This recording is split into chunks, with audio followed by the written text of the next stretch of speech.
whole life.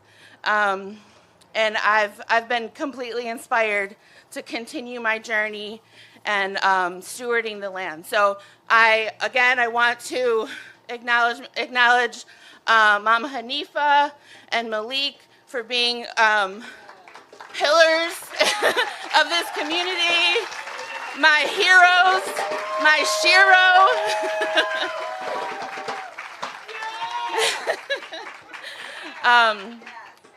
And to carry on this legacy that so many great Detroiters have left. And in the next seven generations, those our great grandkids are going to be talking about what we did. And I think that's super important to remember. So with that, I want to say miigwech. I want to, I did bring some medicines with me today. I will put some good intentions out for this land that we'll be coming together on. But yes, thank you all for having me. That's it. Miigwech.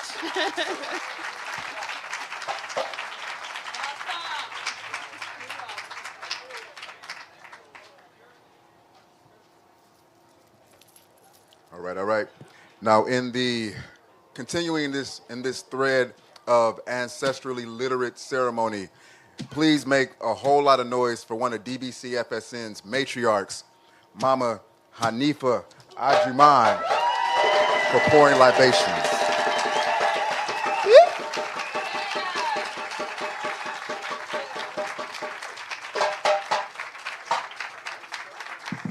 First and foremost, I just want to say thank you for all of you all being here and sharing in this momentous occasion.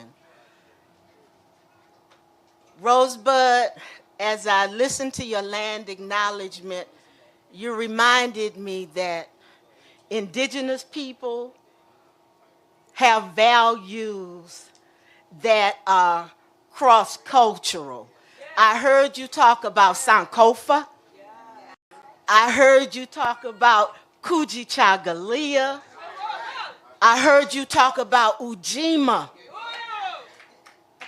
And I just want to say that as long as we remember who we are, all will be well. All will be well. As African people, whenever we come together in celebration, whenever we come together in community, it is not just those who we can see that we acknowledge, but sometimes even more importantly, it's the ones that we can't see, but we know that they are still here.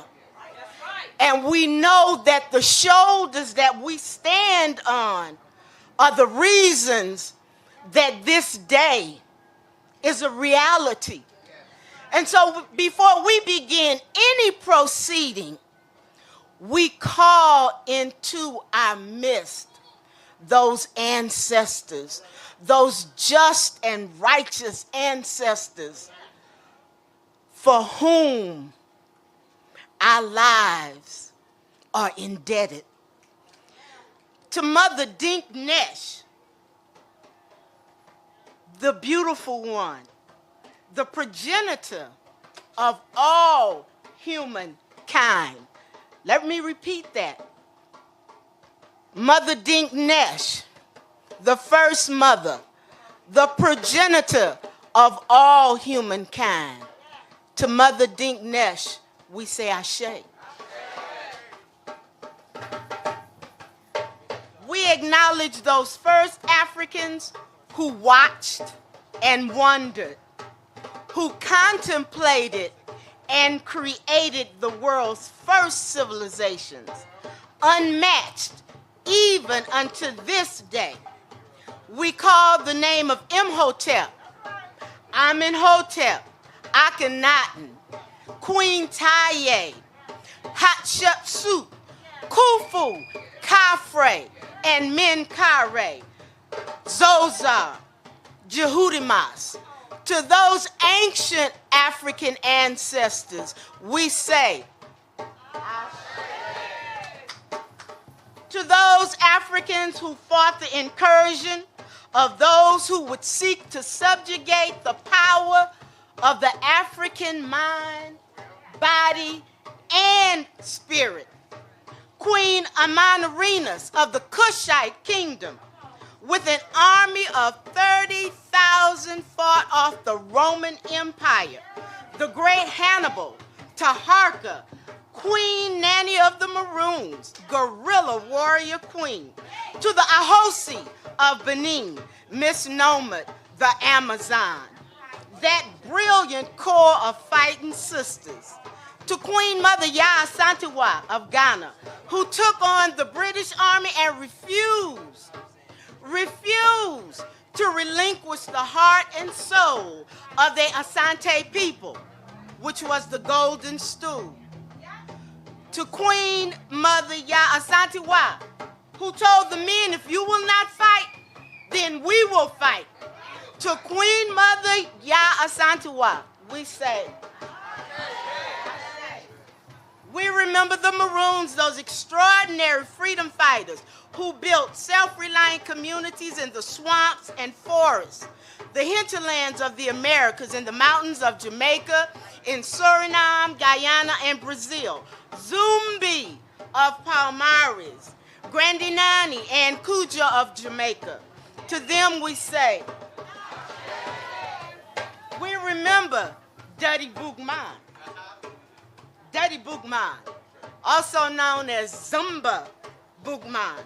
Zamba meaning spiritual leader, who during a voodoo ceremony planted the seeds of the Haitian Revolution. To Dirty Boukman we say, we remember Mother Moses, Harriet Tubman, whose extensive knowledge of plants was indispensable in her ability to free hundreds of enslaved African men, women, and children. Our ancestors were never slaves. Slaves indicate an identity. Our ancestors were enslaved, which denotes a condition. We remember Dr. George Washington Carver, our patron saint of agriculture. And to them we say, we remember the revolutionary fire of those ancestor warriors right here in the city of Detroit, who refused to bow, to bend, or be broken, who gave tirelessly to make Detroit, this city, our city, a better place for black people, and thus making it a better place for all people. To the Honorable Coleman Alexander Young,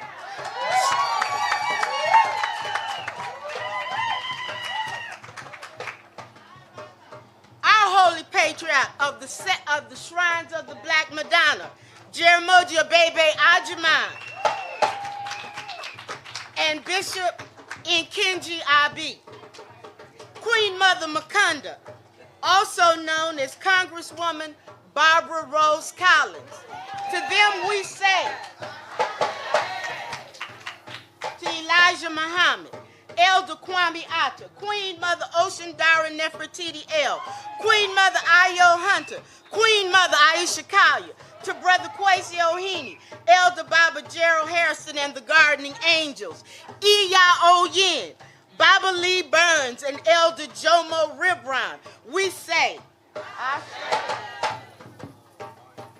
to Elder Amin Rai Heru, Elder Tagamba Heru, General Baker, Mama Jackie Hunt, Baba Kadiri Senefera, King Sundiata Keita, Baba Laki, Baba Kwame Kenyatta, Baba Chokwe Lumumba, Baba Kojo Bidiako, to Mama Charity Hicks and Mama Lila Cabell, we say, to Mama Sandra Simmons, Brother Larry Burton Jr., Sister Rakib, Sister Rakib, Sister Dana Hope, we say, to Mama Mani, Mama Wood, to Mama Mark Hill, we say, ancestors who were part of the DNA of the Georgia family, of which the Detroit Black Community Food Security Network was germinated. At an African-centered institution, this organization, DBCFSN, grew out of that soil. Mama Jendai and Baba Kalindi, Baba Al Severs, Mama Naila, Mama Anita, Mama Sandra and Bibi Abba, Mama Kafi Tanae, Mama Misha Turner, Baba Julius, Baba Dwight, Baba Lonnie Wells, Mama Doris, Mama Malika, and Baba Yale. To you, we say, to the many young warriors, those named and unnamed, whose full promise and potential was never allowed to be fully realized. To Chinyelu and Pili, to Kopai, Jabari, Adisa, and Chikesha, to Halima and Naeem, to you, we say, we remember those in our immediate families, our big mamas and granddaddies, great aunties and uncles who raised us, who nurtured us, who loved us, and most importantly, did their best to shield us from the violence, the terror, the degradation, and dehumanization from which they themselves could find no refuge. Call their names so that they may live on for eternity. Jesse Smith Jr., call their names. Bertha and Sammy Riley, Ashe. Jesse Smith Sr., Big Mama, Ashe. Uncle Buddy, Uncle Sonny, Aunt Madeline, Ashe. Great-Grandma Selena Hathaway, Great-Grandma Mariah, Ashe. Today, we pour a special libation to one who was instrumental in forging the path that has led to this day of celebration. And although she is not here with us in the physical, I see her all around us, shaking her head, smiling, giving those wry comments. But she's here, right here with us. In the social structure, she was known as Julie McBride. But in the governance structure of this beloved community, she is known as Sister Mama Specialist Izebe. She is the project manager, and I say she is because Izebe's spirit lives. And Izebe is going to continue to watch over this project to its fruition, and she's going to continue to watch over and protect this project moving forward. Izebe, we thank you for your love, for your dedication, for your commitment. And we know that you are here with us. Forever rest in peace and power, and continue to guard, and to protect this endeavor. To you, Izebe, we say.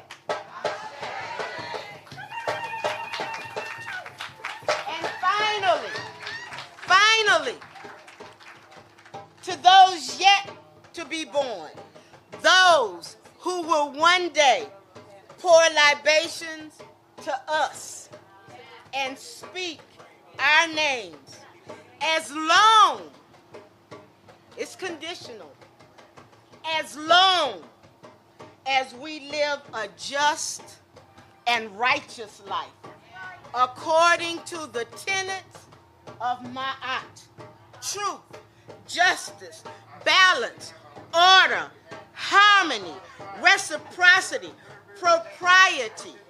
To those not yet born, we say, Ashe, Ashe,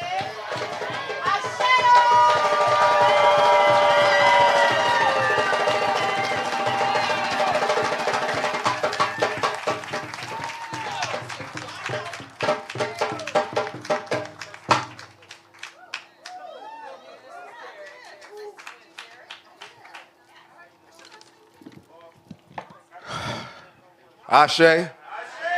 Ashe. Ashe. Yo.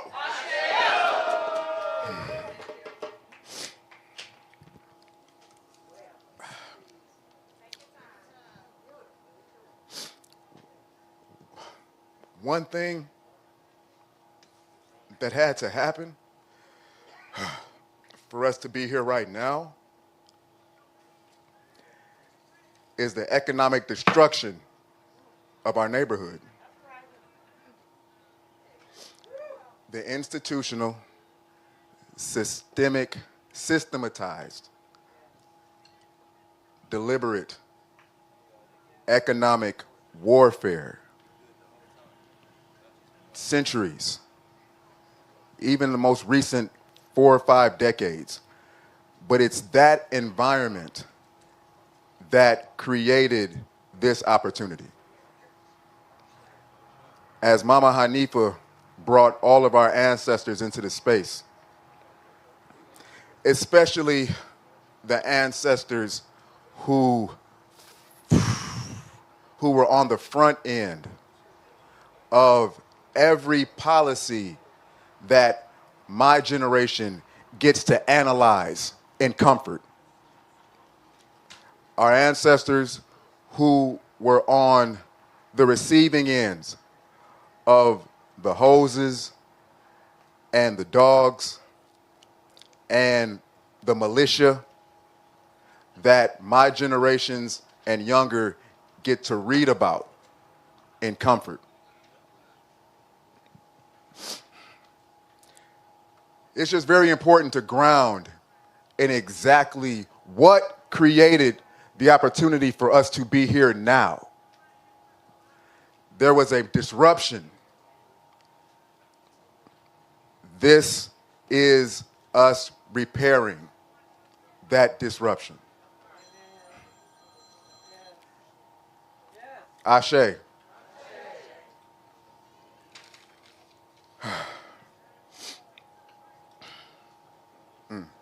Coming up next it's going to be a lot of talking, y'all, for this next hour. And the people who are going to be coming up are people who, on the business side, on the how we as diasporic Africans have to intelligently and sophisticatedly engage with capitalism. It's going to be the folks who have walked with DBCFSN on this journey. You're going to hear from them. So just bear with us, because that stuff be boring sometimes. But we just have to be real about this peculiar moment that we're in. And as dope and as fly and as dynamic and brilliant as we are, we still, at this particular time on Earth, we still need to be in particular types of allyships with people who reflect the current world order. That's just some bottom line tip. So this is that part of the show. So coming to the microphone, please make a whole lot of noise for someone who was instrumental in this project moving forward. Make some noise for Sonia Mays, y'all.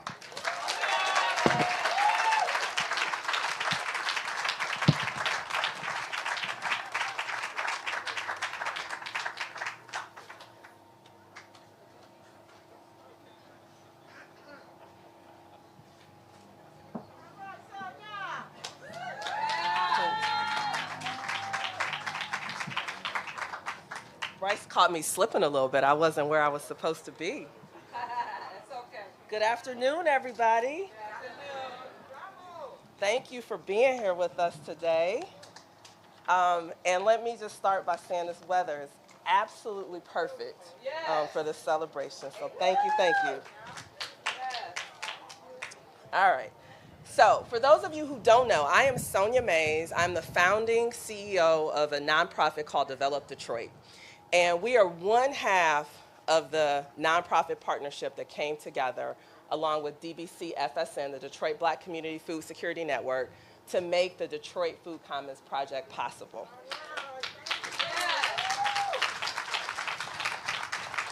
All right, y'all. So this has been an absolute labor of love for my team, for Malik's team. There's so many things that I can say about this building.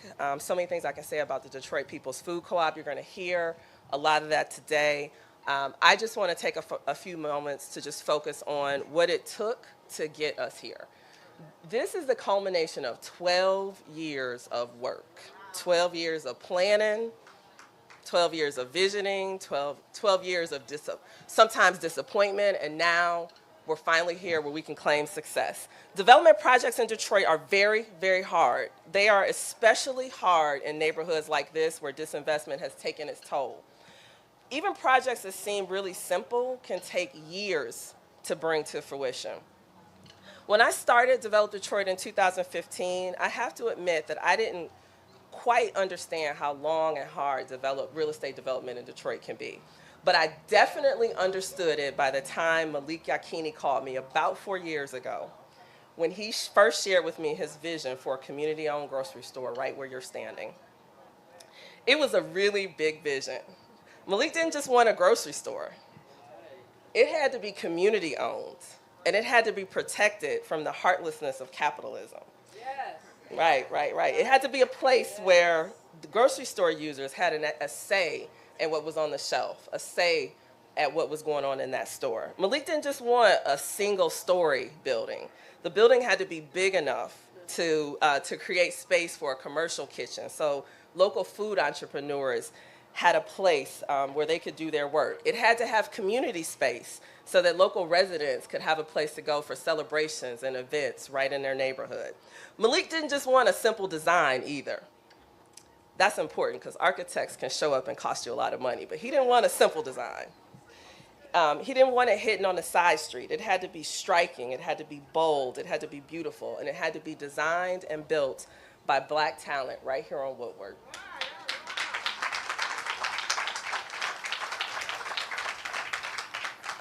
I'll admit, I was skeptical at first that it could work. I was. I'm not too proud to admit something like that. But me and my entire team at Develop Detroit, we were intrigued.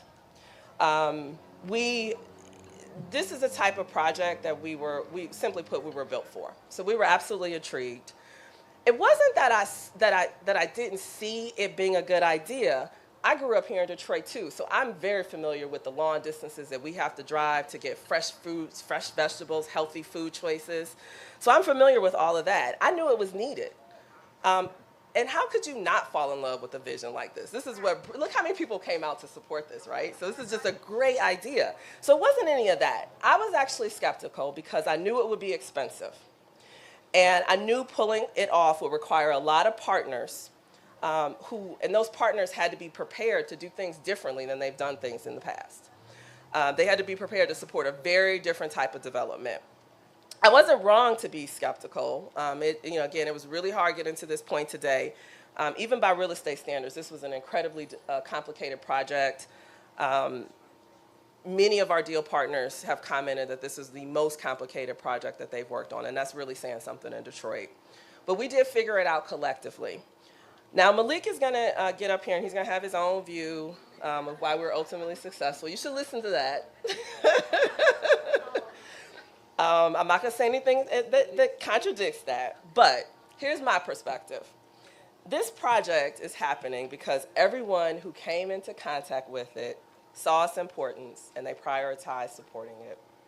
The city of Detroit owned this land that we're standing on, and they committed to making sure that the Detroit People's Food Co-op had an amazing location to start out in. They then provided really important grant support. The Detroit Land Bank also supported this project by making sure we had enough parcels to accommodate parking. The State Economic Development Agency supported us with a grant. We had a number of banks and investors who came on board: NCB, Michigan Community Capital, LISC Detroit, and US Bank. And then there was the philanthropic community. Detroit has always had a lot of foundations, and some of you know the foundations can have really big influence over what happens here, especially in the nonprofit sector. I have been so proud over the last few years to work with a group of local a group of foundation leaders who have really stepped forward. And what I want to say about this group is these aren't just people who work at foundations. They're not just people who make grants. They're people who grew up here in Detroit. They went to DPS. They live right here in the neighborhood. They're completely vested in moving these kind of community-oriented projects forward. So floating around today, if you see them and you get a chance to thank them, please do. There are people like Tasha Tabron and Aaron Seibert at Kresge Foundation. I know I saw Nate Wallace here from Knight Foundation. He's back in the back. Mary Hatta, Daniel Eccles, and Sarita Scott right over here from the Kellogg Foundation. Kevin Ryan at the Ford Foundation. I don't think I saw him, but if you do, please thank him as well.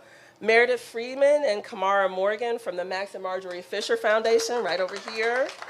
And then just a whole, thank you, and a whole host of support from McGregor Fund, the Community Foundation, and GM's Corporate Giving. So there are a lot of people who came together to make this happen.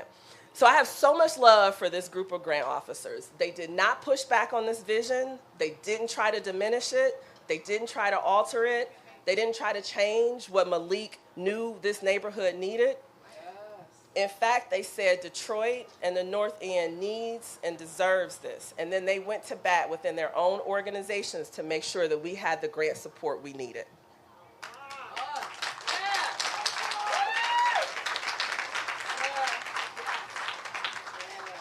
All right, so finally, this is the best part. Finally and most successfully, our team is successful because of Malik's leadership.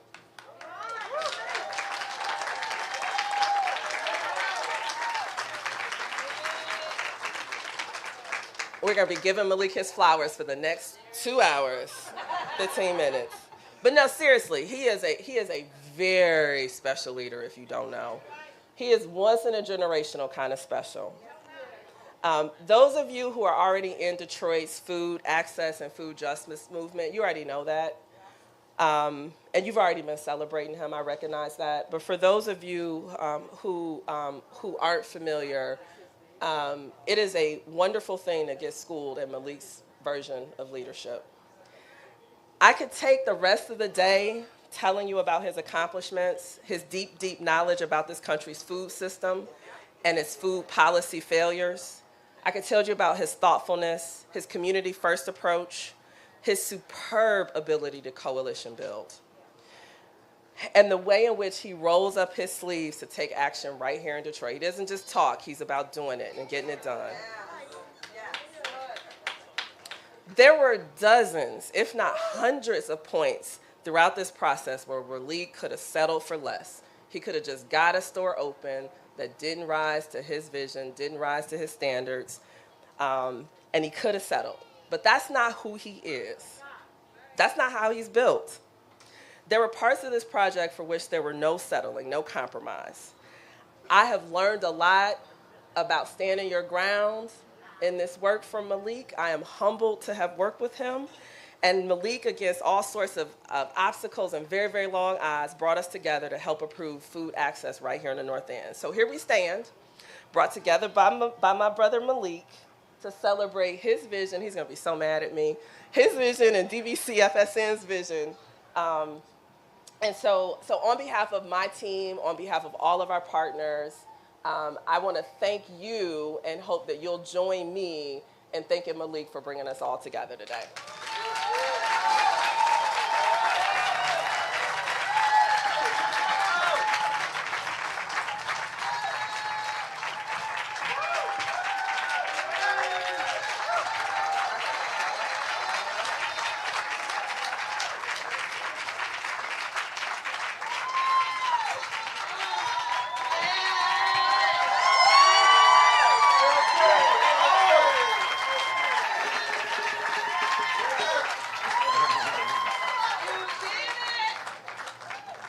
Peace, fam. Thank you for all that kindness, Sonia. So I want to start by saying that this certainly is not my individual vision, and many people participated in creating this. And so we'll get to that in just a second. I just want to clarify that I appreciate all of her kind words and lifting me up and all that, but this is a we thing. Can y'all say we thing? We thing. It's a we thing. We thing. So I want to start by giving praise to the Almighty, however you might acknowledge or recognize the force to create order in the universe. And then secondly, I want to give it up for my ancestors, both those ancestors that African people share collectively, and those who are in my personal bloodline, those who continue to inspire and guide us. So again, this is a collective vision. I'm a member of an organization, the Detroit Black Community Food Security Network, and I'm going to ask everybody here who is either, and listen carefully, either a past or current DBCFSN board member, either a past or current DBCFSN member, either a past or current Detroit People's Food Co-op member, or either a past or current Detroit People's Food Co-op board member. All of those categories, if you are in the house, please stand up and make some noise.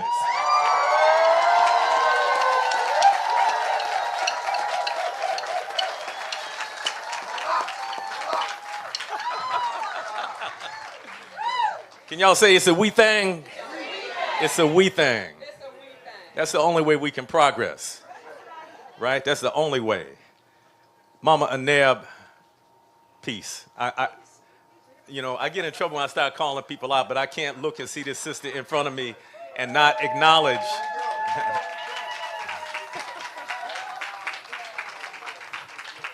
If you don't know about Dr. Gloria House, do some research, all right? This is such a rich community that we're coming from. I named several kind of categories of people who have supported this, but the only way we're able to make this happen is because we come from a place where we have this strong tradition of black consciousness and this strong tradition of resistance. And so it's probably, divine order that she's sitting right in front of me because it's giving me a prompt, because in many ways she represents, not individually, but she represents this community of people who have created an example for the world of what it looks like to struggle for justice and equity. So thank you, Mama Aneb, and all who have made Detroit this powerhouse of black struggle. I also want to thank there's people who contributed in all kinds of ways to us getting to this point. And this is still on the theme of it's a we thing. So everybody who passed out a flyer, thank you. Everybody who posted or shared a post on social media, thank you. Everyone who called a friend and told them about Detroit People's Food Co-op, thank you. Everybody who came out here, including yesterday, the crew that came out and cleaned up the property, Paul Willis and other members of the co-op. Paul, where you at?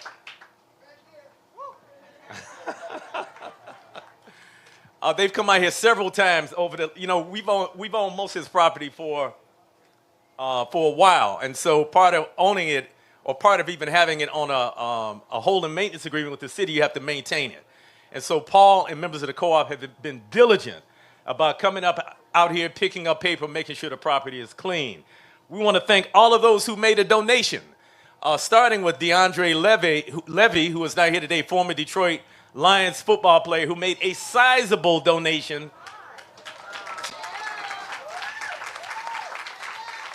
And he really changed my narrative about sports figures and entertainers, because a lot of times we hear in the community, black athletes, they could be helping the community, they ain't doing nothing.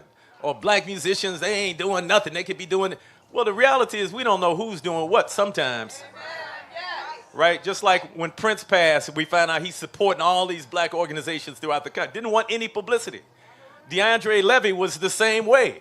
I had to almost beg him just to take a picture when he gave us this huge check. He didn't do it for publicity. He did it because he wanted to support our community. And I just hope that example carries over to other people who are prominent people and have deep pockets, and don't do it to be on the cameras, but do it because they're in support of our community. I want to thank all of those who attended or partnered in one of the 40 community engagement sessions that we had in and around the North End. I want to thank all of those who made a grant or donation. And Sonia already named several people, but I want to point out in particular my sister, Sarita Scott. Sarita, please stand up. Please.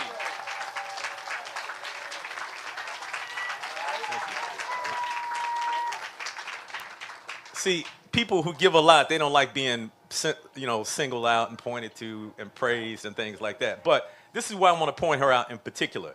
So we are thankful for all of the foundations that made investment in this project. And it helped us to get to this point. But I want to point out Sarita in particular, because Sarita really helped us by convening a meeting of several local foundations. And through that meeting, we were able to convince them to donate about $5 million to this project. So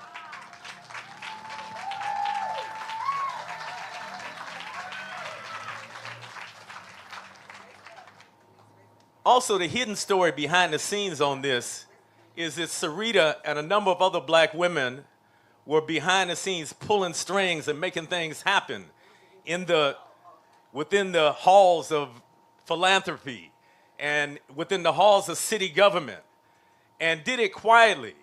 And so I just want to thank all of those black women who stood up and provided leadership to this project. And I want to say the black woman is God.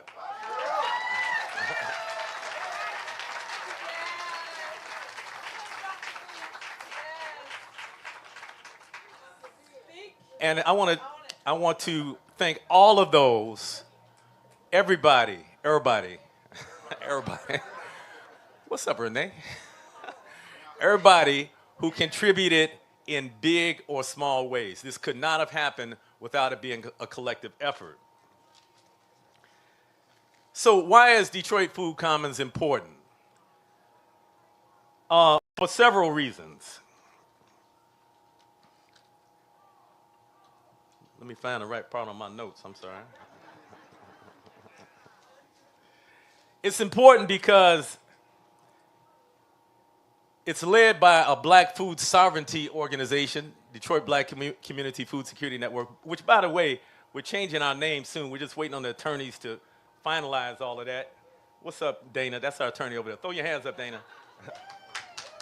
That's Dana Thompson. But as soon as the law students working under her have finalized it, we're going to officially announce that the name is the Detroit Black Community Food Sovereignty Network. So it's significant. This project is significant because it's led by a grassroots black food sovereignty network. It's led by a nonprofit development company led by a black woman, Sonia Mays. We have 2 black architectural firms that have worked together. I saw Russell Baltimore out here somewhere. Russell, where are you? Throw your hands up, please. Where are you?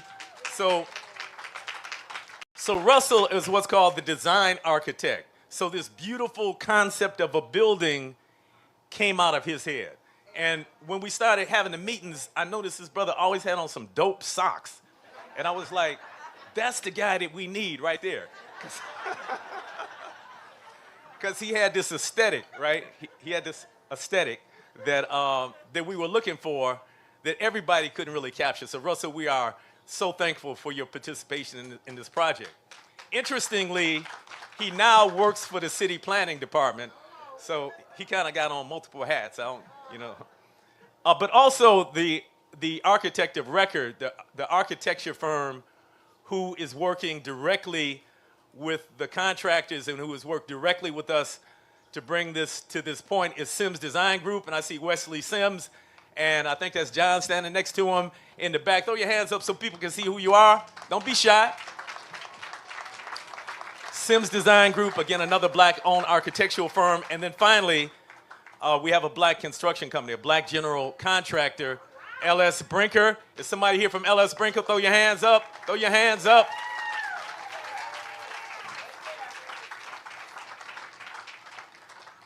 This development is important because of the cooperative ownership structure of the Detroit People's Food Co-op. Cooperative economics is the only way that we're going to move forward. And let me stop and just say this, because I know people are expecting me to say this, right? So DBCF is in as an anti-capitalist organization, right? We think capitalism is a terrible system for human beings and for the planet. I know some of y'all don't agree. I spoke this morning in Fort Wayne, Indiana, and I said that, and people was looking at me like they was ready to fight, some of them. But, I mean, we ain't backing off of that. It is what it is. What's up, Greg Hicks? But also, you know, we have the system of white supremacy that creates great inequity and causes people who are defined as white to think that they're supposed to be in charge of the whole damn world and save the rest of us. But in the face of these kind of oppressive systems, cooperative economics is the way that people who are marginalized by the larger society galvanize our collective wealth and rebuild our communities against the kind of attacks that Bryce Detroit was talking about.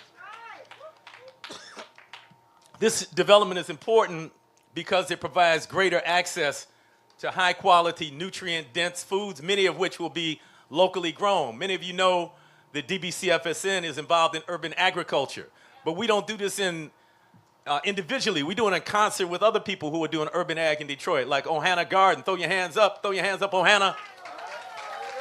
Or like Oakland Avenue Farm. I don't know if Mama Jerry Hebron is here. And Feed 'em Freedom and many other, Keep Growing Detroit, many other groups throughout Detroit.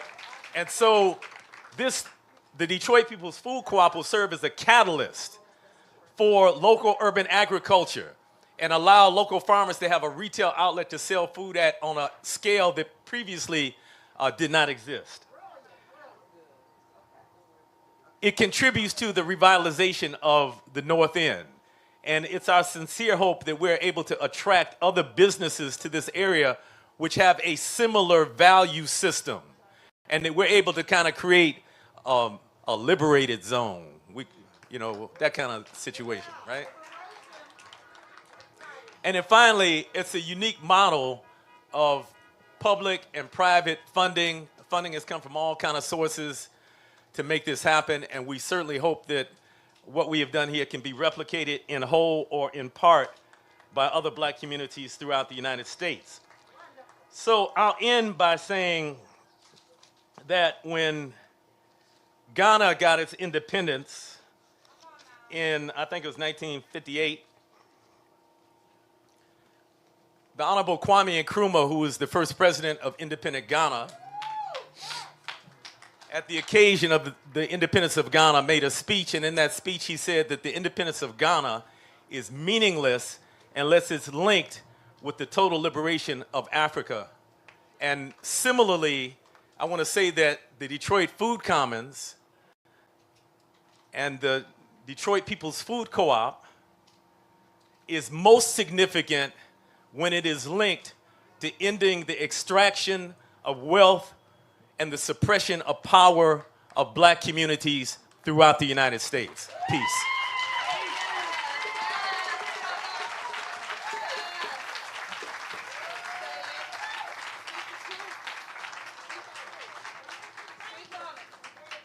So I want to bring forward the person who served as the project manager for the last at least 2 years, maybe 3 years. We've been working on this for a long time. For 12 years we've been working on this.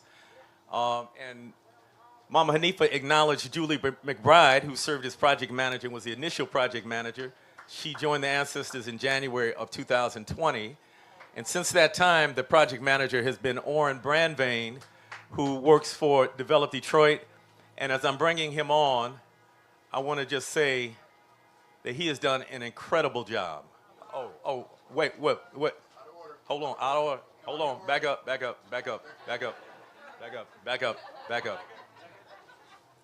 What's next on the order? Oh, he on the mic next. So before before he gets up to introduce whoever's coming up next, I just want to say that Orrin has done an incredible job, and we would not be at this point if it weren't for the tremendous effort that he put in. And you have no idea the hoops that we've jumped through to get here. And we've jumped through these hoops, and we still have our integrity intact. Thank you. One more time for Baba, y'all. Make some noise. And for everybody who has been involved in this thus far. Baba wears too many hats. He tried to be MC. Good gracious. Good gracious. So this ain't Mollywop, Baba. This is not Mollywop. You know what I'm saying? But make sure that y'all check out and support Mollywop because you already know. You know what I mean? You already know how Baba get down. So coming to the microphone next. Ooh, real quick before bringing up this brother. So Sonia thanked foundations. Malik thanked foundations. They also named people that work at the foundations. What Bryce is going to do, though, is just for real, foundations are not supporting our work. It is people who are in these foundations who are doing the activism of transforming the organizational culture in those places to deploy the dollars how they need to be deployed. So as much as the political part of us got to be like, we would like to thank blah, blah, blah, and blah, blah. In real life, we want to thank Kevin Ryan. We want to thank Sarita Scott. We want to thank Nathaniel Wallace for doing the work within those white spaces to bring the dollars where they need to, and just know that it is not a small feat to deploy dollars that are supposed to go here. It is not. So it's the people in these places that make these places do what they're supposed to do. So ashe to the people. Ashe to the people. All right. We got the program, brother. We got so coming to the microphone next, speaking of people, this is a brother who many of you all may know from Detroit City Council. Many of you all may know him from street signs during campaign time. But please make some noise for a bright talent in the city, Coleman Young II.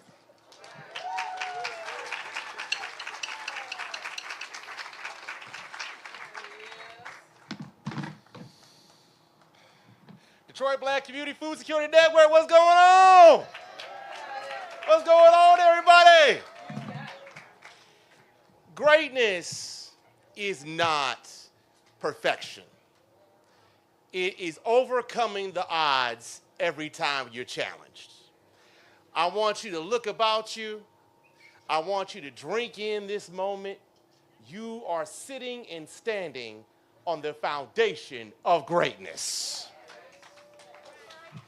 And so I just want to say I am here to present this Spirit of Detroit Award to Malik Yakini, presented as an expression of the gratitude and esteem of the people of Detroit to the phenomenally caring, tremendously sacrificing, creatively thoughtful, awesome, stupendous, tremendous, God's greatest miracle, the man, the myth, the legend, the legacy, the icon, the one and only Malik Yakini.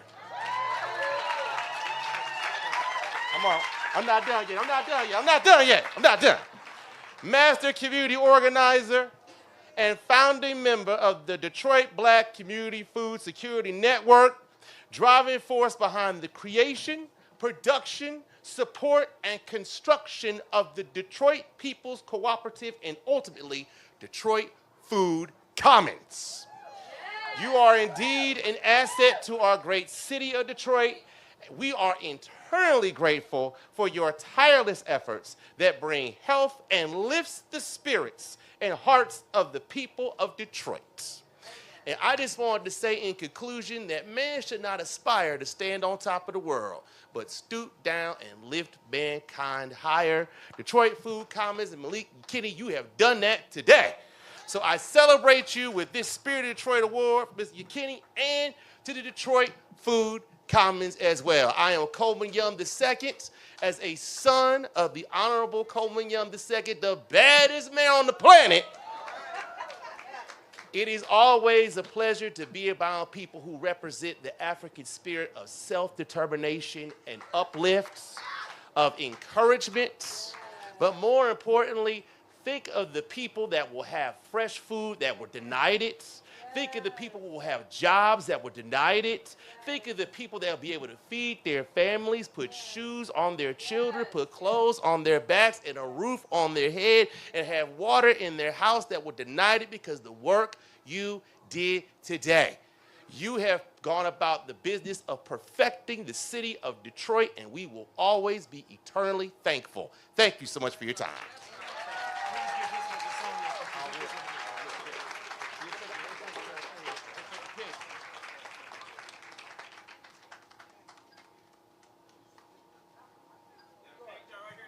Yeah, you take share.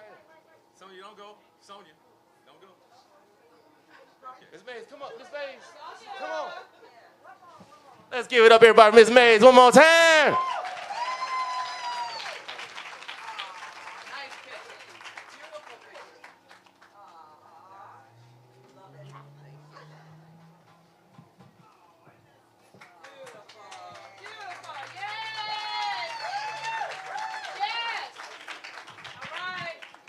Boom. We're about to get into some drums, about to get into some rhythm to shake this thing on up. Real quick, though, because Coleman said something that brought up something. He says something to the effect of, this is awesome, and basically all the problems are solved. Was kind of the sentiment that Bryce got. Just want to remind us or ground us in this. As beautiful as this is, this occasion, it's 12 years worth of work. Why is it 12 years worth of work? Because it's us doing the work. That's a thing.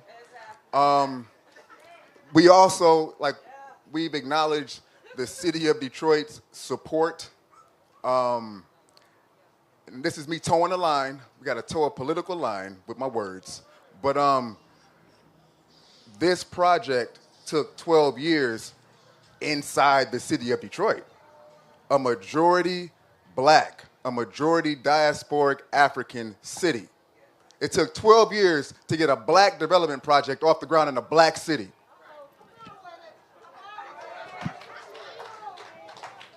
We're just going to hold that as a reality. As we're celebrating the work, we are also very clear that this is just the beginning in a very real way. In a very real way. There is going to be another neighborhood that's going to want a black grocery store. We got my brother Rafa on the east side right now. We have other neighborhoods that are just like us. And the fact, for me, the thing is, we still exist in an environment where Brightmoor may have to take 12 years too. And Bagley, you know what I mean? Bagley ain't gonna take 12 years, you know what I'm saying? Because they got a Chase over there and they got all kind of, you know what I mean? But the point is, we still exist within this construct. We still exist within this construct. This is a moment to celebrate more work ahead. It's not even the beginning. We're continuing a campaign, y'all. So we're celebrating how far we've come as we look at where we're going. Do you hear me? Ashe. Ashe. Ashe. Oh. Now get a drummer some, y'all. Baba Shamari, let's do it.